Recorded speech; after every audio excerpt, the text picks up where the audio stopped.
सरकार की कोई रिस्पॉन्सिबिलिटी नहीं है, सरकार की कोई जिम्मेवारी नहीं है, सरकार का कोई पक्ष नहीं है, तो ये मान कर चलिए कि सरकार का जमीर मर चुका है। किसके द्वारा ले जाया गया?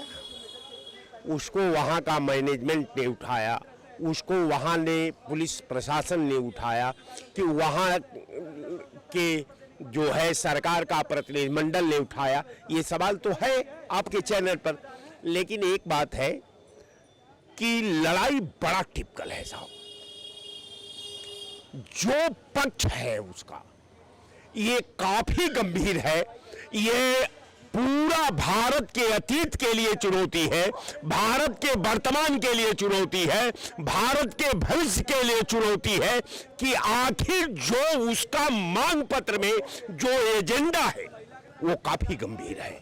कारण ये है कि वो मामूली एजेंडा नहीं है जो हमारे अतीत का निर्माण करता है, जो हमारे वर्तमान का निर्माण करता है। जहां शिक्षा को आलू भंटा की तरह बेचा जा रहा हो, जहां शिक्षा पर राजनीति की जा रही हो, जहां हमारे बच्चों के साथ खेला जा रहा हो, ये अपने आप में गंभीर मामला है। हम तो ये मानकर बैठे हैं, राजनीति के परिवर्तन के करवट को भी बदलते हुए बहुत नजदीक से देखा। जो हिटलर के नीति में विश्वास करती है, जो संविधान के भावना से खेलती है, जो बच्चों के भविष्य से खेलती है, जो शिक्षा से खेलती है, जो महंगाई से खेलती है, जो उद्योग से खेलती है, जो टेक्नोलॉजी से खेलती है। आप जानते हैं 120 ईश्वरों का वैज्ञानिक जो है इस्तीफा दे दिए हैं। ये सरकार इतना संवेदनहीन है कि इस वैज्ञानिक भी अब मैदान छोड़कर भाग रहे हैं, शिक्षक भी मैदान छोड़कर भाग रहे हैं, छात्र भी मैदान छोड़कर भाग रहे हैं, शिक्षा भी हिंदुस्तान का साथ छोड़ती जा रही है। कारण यह है कि वो जो मांग है हमारे बच्चों के भविष्य से जुड़ा मामला है। और निश्चित तौर पर जो सरकार आप हमको नजीर दे रहे हैं कि अन्ना हजारे 11 दिन आमरण अनशन पर रहे, मनमोहन सिंह सरकार ने तीसरे दिन भारत सरकार के मंत्रियों को भेजा और लगातार 3 बार भेजा।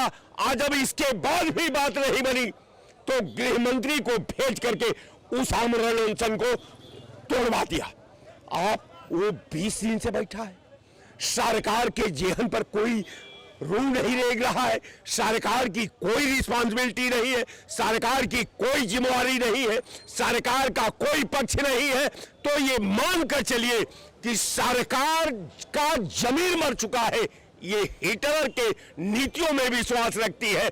ये संघ ने जो गोलवलकर ने पाठ्य पुस्तक में लिखा 1939-40 में, जब अपनी विचारधारा को हिंदुस्तान के पटल पर रखा तो उन्होंने स्पष्ट लिखा कि भारत में गैर हिंदुओं के साथ वही व्यवहार करना चाहिए जो हिटलर ने जर्मनी में यहूदियों के साथ